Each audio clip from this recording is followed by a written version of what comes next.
Hello friends, welcome to the quick revision series of RBWM, day 4, chapter also 4, right? In the quick revision series, we are covering all the important repeated questions whichever are asked in the exam. So that's why follow the series completely, thoroughly. Many numericals, objective questions, case studies which are there, which have been previously asked. We cover those. So that's why join the series, watch the series, subscribe to the channel, click on the bell icon, do this fast, don't miss this. Today we'll be dealing with branch profitability, chapter number 4. I'll be dealing with numericals. Numericals, you know the importance of numericals in RBWM, very important. Roughly 20 to 25 marks numericals are asked in exam, 20 to 25. And this is one of the important chapters in numericals. Here you have the numericals on return on assets, return on equity, leverage ratio, NII, NIM. Okay, many parts are, elements are included over here. So watch it completely, like the video, subscribe to the channel. Let's start with the numerical. Bank assets on 31st March 2023 are rupees 100 at 10%. Insurance income is 15 rupees. Salaries are 10 rupees. NII equals to rupees 10. Loans on April 1, 2022 were 80. You have to find out ROA, return on asset. Now, what is the formula for return on asset? Firstly, what is the formula for ROA? Yeah. Formula for ROA equals to, I'll write it over here, net income divided by total assets, or you can call it yielding assets. Those here, whenever you consider these assets, no NPA should be included in this, no NPA. Okay, NPA should be excluded from this. Okay. So net income upon assets. So that is your basic formula of ROA. Okay, into 100 if you want, you can make it. See, whenever you want anything in percentage, you can make it into 100. Okay, got it? But what is net income now? What is net income? Now net income equals to, now this is another formula, net income.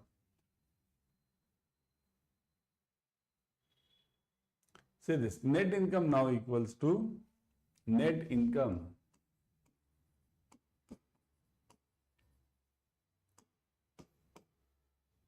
okay. Now what are the incomes for the bank? Any bank. What are the incomes for any bank? Any bank will have generally two types of income. Generally. One is your NII, or we call it spread. NII or we call it spread. Plus, you will be having other income, other income. Okay. Then you will have some expenses, minus expenses,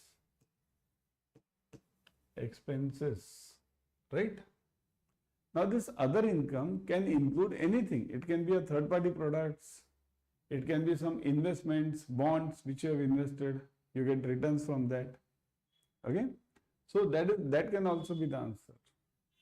Mainly here we include TPP, third party products. But what is NII now? We are going deeper. One by one step we are going deeper. Because first we went for ROA, then we found out what is net income. Now what is NII? NII means what? Net interest income. What is NII? Net interest income. So what do you mean by this? It means that average loan interest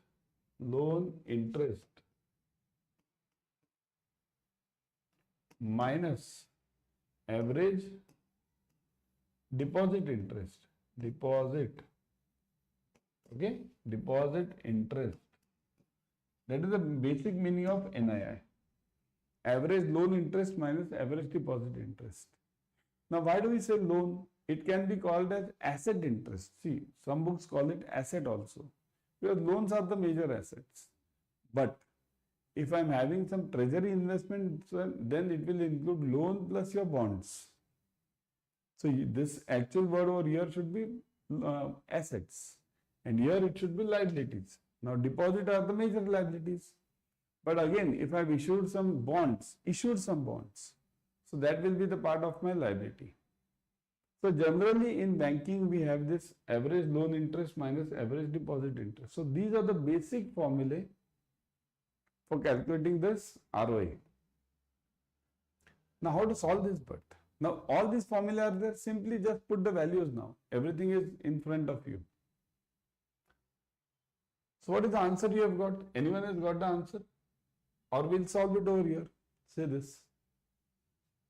So the answer over here is, see this, NII. NII means, just now I gave you NII plus TPP, means other income minus expenses. So what is my net income now? NII. What is my NII? NII is given here. Is there NII given? Yeah, 10 rupees. See this. NII is given as 10 rupees. Fee income is given as 15 rupees. Where is fee income? See this, insurance. Fee income is 15 rupees. Then my operating expenses were given as 10 rupees. Salaries. So these are expenses. Okay. So what is my net income now then? My net income over here equals to NII plus fee income minus expenses. It is NII plus fee income minus expenses. So 10 plus 15 minus 10. 10 plus 15 minus 10. So 10 gone 15 rupees. So my net income becomes 15 rupees. See, you can consider them in lakhs, crores, anything. I have taken simple figures so that you understand it. Okay. So it becomes 15 rupees. Now what is my formula for ROA but? My formula for ROA is, what did I give you earlier? Net income upon assets. So net income I've got it now, 15. But what about assets? Assets are what? See this. You have to find out average assets. Now what is my average assets? For this, look at this. The financial year given over here is what? April 1, 2022 to 31st March 2023. This is my financial year. Right? April 1, 2022 to 31st March 2023. Now what is the beginning year asset? Beginning year asset is given as 80 rupees. See this, 80. What is your end year asset? End of financial year? 100. So you have to find out average assets. So what are the average assets now? Average means opening plus closing upon 2. Opening plus closing upon 2. So 80 plus 100 upon 2. So that is equal to 180 upon 2. So that is equal to 90. So now we got what? You got your average assets. Just pay attention everyone. Be very cool, be very calm in your mind, and then only solve this. Don't do any haziness. Okay, don't haste. Problem is very simple. Again, now what is ROA then? ROA equals to, look at this, my net income 15 rupees divided by my assets, average assets 19. So 15 upon 90 into 100. So divide this, 15 upon 90 into 100. So you get it roughly 16 point some percentage. So take it round 16%. You'll get it something bigger, but let's take it round 16%. So that is your answer. Kindly note, in your exam you'll get numerical on ROA, ROE and leverage ratio. I've taken ROA over here. ROA will be taking later, isn't it? Got this point everyone? ROA, how to find out ROA? This numerical is not there in any of the books. Okay, but it can be asked in exam. It is asked in fact in exam. A firm with a high net margin effectively controls both its running and non-operating expenditures.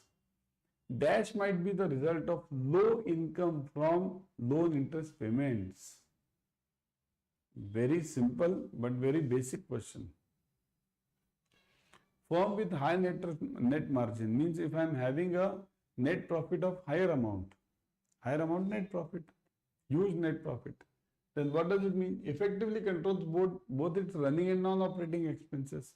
So if I'm having huge money, I can control everything, isn't it? Dash might be the result of low income. So if I'm having low income, low net profit, then what? Decreased net margin, increased net margin, greater gross margin and lower gross margin. So I'm talking here of income from loan interest payments. So dash might be the result of low income from loan interest payments.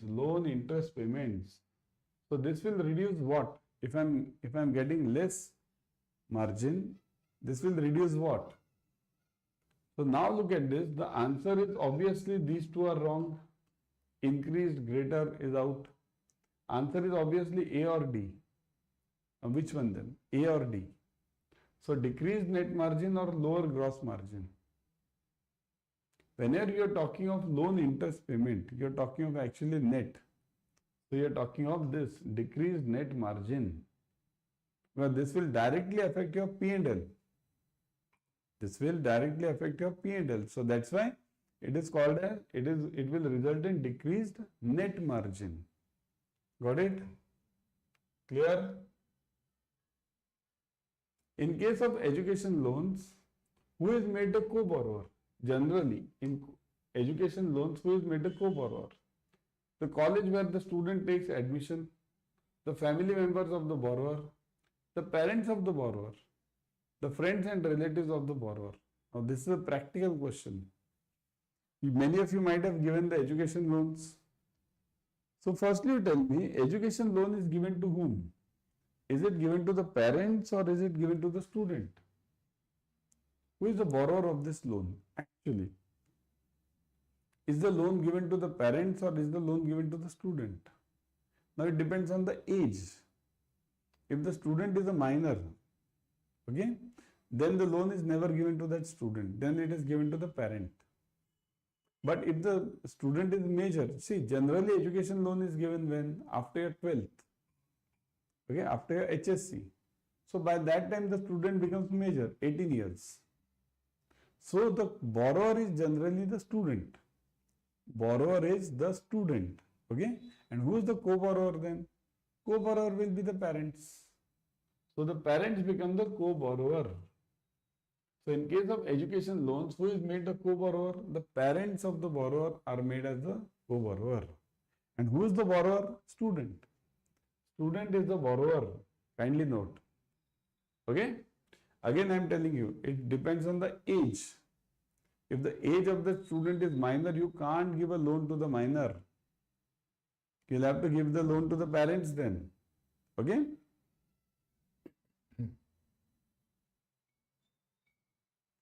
The models used for processing the retail loan application can be standalone, centralized, standalone, standby, centralized and standby, hybrid and standalone.